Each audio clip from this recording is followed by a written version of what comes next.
বহুদিন আগে একটা ওয়াজ করেছিলাম, অনেকে ওয়াজটা শুনবার চায়, আমার মনে হয় না, কিন্তু আজকে মনে হলো বলবো। লোকটার নাম হলো রবি ইবনে সুলাইমান। ওরা 10 জন বন্ধু মিলে হজে যাবে। আমাদের বাংলাদেশে কিন্তু একটা নিয়ম আছে, হজে যাওয়ার আগে যাকে পাই তাকে জিজ্ঞাসা করে, ভাইজান আমি কিন্তু এবার হজে যাব, তুমি দোয়া করো। এতে করে হজে যাওয়ার দোয়াও চাওয়া হলো, আবার 10 জনক জানানো হলো। জোরে কোন কথা ঠিক না? একটা ইবাদত মানুষ জানিয়া করে, সেই ইবাদতের নাম কি? হজ। হজ হজ নামের আগে খেলে আলহাজ না লিখলি অনেকে খেপে যায়। অনেক দূরের একটা আত্মীয় ছিল রবি ইবনে সুলাইমান, সেখান থেকে দোয়া নিয়ে ফেরার পথে রাস্তায় রাত্রেবেলা দেখে রাস্তার পাশে কে যেন কি করতে, কাছে গিয়ে দেখে একটা মহিলা মরা গাদার গা থেকে গোস্ত কাটতেছে আর টোপলা বানতেছে। রবি ইবনে সুলাইমান চিন্তা করে, গাধা খাওয়া হারাম আর মরা গাদার গা থেকে মেয়েটা গোস্ত কাটে, নিশ্চয় মেয়েটা কোনো খারাপ জায়গার সঙ্গে যোগাযোগ আছে। গোস্ত যখন টোপলা হয়ে গেছে, রবি ইবনে সুলাইমান তখন মেয়েটার পিছনে রওনা দিল। নিরাপদ দূরত্ব রেখে মেয়েটার পিছনে রওনা দেয়। মেয়েটা একটা ভাঙ্গা বাড়ির মধ্যে যেই মাত্র ঢুকছে, সঙ্গে সঙ্গে 2টা মেয়ে মা মা বলে দৌড়াইছে। মা বলতেছে, আর কান্দিস না, আল্লাহ রহমত করেছে, 1 টোপলা গোস্ত এনেছি, এই গোস্ত সিদ্ধ করে খাও, আল্লাহর শুকর আদায় করো। রবি ইবনে সুলাইমান চমকে যায়, এইটা কেমন মা? মরা গাদার গা থেকে গোস্ত করে টোপলা আনলো, আবার মেয়েদের বলতেছে সিদ্ধ করে খাও, আল্লাহর শুকর আদায় করো। রবি ইবনে সুলাইমান দেখলেন লোকমা দেওয়া ছাড়া উপায় নাই, তিনি লোকমা দিলেন। মা তুমি কেমন মা? তোমার অসহায় ক্ষুধার্ত মেয়েদেরকে তুমি ধোকা দাও। আমি নিজের চোখে দেখেছি মরা গাদার গা থেকে গোস্ত করে তুমি টোপলা বানছো, আর সেইটা সিদ্ধ করে কেমনে আল্লাহর শুকর আদায় করবে?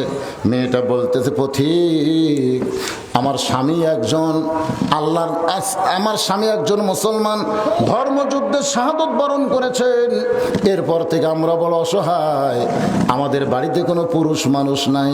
আজকে 3 দিন হলে আমাদের বাড়িতে কোনো খাবার নাই। এখন রাতের অন্ধকারকে পর্দা করে আমি খাদ্যের অন্বেষণে বের হয়েছি। আমার 2টা মেয়ে শুধু ক্ষুধার জ্বালায় বারবার কান্দে। আমি মা হইয়াও মেয়ে, আমার 2টা যুবতীও মেয়ে, কি করব? এখন হালাল না হারাম এটা তমিজ করার ক্ষমতা আমার নাই, মরা না জেতা এটা ভাবার চিন্তা আমার নাই। আমি গোস্ত পাইছি, আমার মেয়েদেরকে দিয়েছি, ওরা খুশি হয়ে সিদ্ধ করে আল্লাহর শুকর আদায় করে খাবে।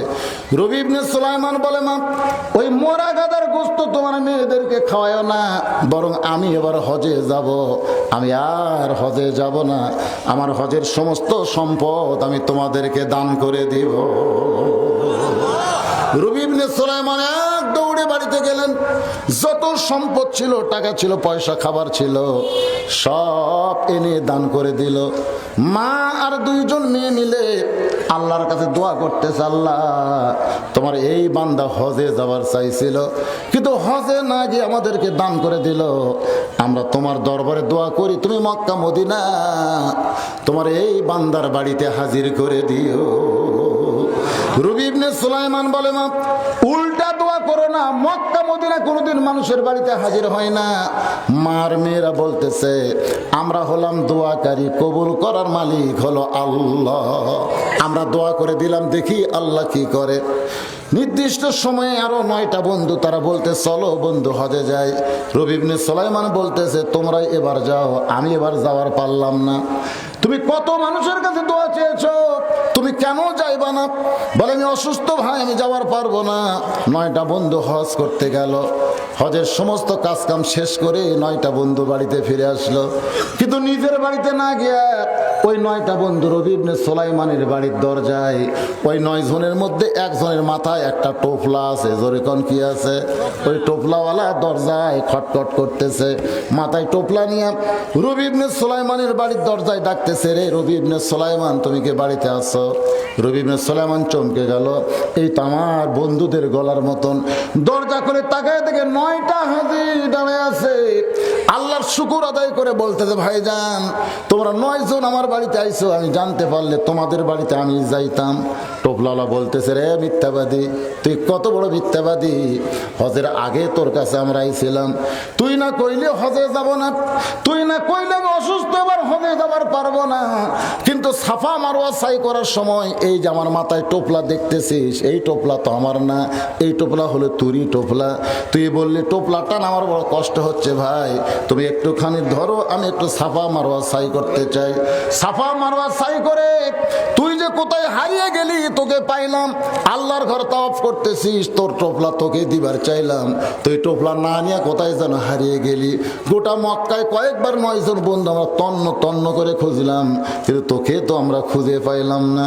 চলে গেলাম মদিনায়, মদিনায় গিয়া দেখি আল্লাহ নবীর রওজার পাশে দাঁড়িয়ে নবীরে সালাম দিচ্ছি। 9টা বন্ধু তোর পিছনে দাঁড়িয়ে নবীকে সালাম দেওয়া শুরু করলাম, হঠাৎ তুই কোথায় যেন হারিয়ে গেলি, আর তোকে মদিনায় খুঁজে পেলাম না। রে মিথ্যাবাদী, একসঙ্গে হজে যাবার চাইছিলাম, কিন্তু হজ আমাদের সঙ্গে গেলি না, আবার তোর টোপলা আমাকে কুলির মতন বহায়া নিলি, দেখা দেওয়ার পরেও কোনো কথাবার্তা বললি না। রবি ইবনে সুলাইমান বলে, আল্লাহ, আমি তো হজেই যাই নাই, আমার বন্ধুরা কি বলতেছে? 9 জন বন্ধু বলে মুনাফিক, একজন দেখলে ভুল হতো, 9টা মানুষ 18 চোখ দিয়ে বারবার তোকে দেখেছি, তোর সঙ্গে আমাদের কোনো বন্ধুত্ব নাই। যার মাথায় টোপলা ছিল রাগ করে টোপলাটা ফেলে দিয়ে 9টা বন্ধু যখন বিদায় নেয়, আল্লাহর বান্দা রবি ইবনে সুলাইমান ওই টোপলার কাছে বসে কান্দের বলে, আল্লাহ, আমি জীবনে এমন কি পাপ করেছি, আমি জীবনে এমন কি পাপ করেছি, যেই পাপ করার কারণে আজকে বন্ধুরা আমাকে মিথ্যাবাদী বলে চলে গেল। এটা কিসের টোপলা গো আল্লাহ, আমার সামনে ফেলে দিয়ে কোথায় চলে যায়। কানতে কানতে কানতে রবি ইবনে সুলাইমান অতিরিক্ত কান্নায় বেহুশ হয়ে পড়ে গেলেন। ওই বেহুশ অবস্থায় দেখতে পাই আল্লাহর নবী রওজায় নাই, রবি ইবনে সুলাইমানের মাথার পাশে দাঁড়িয়ে আছে।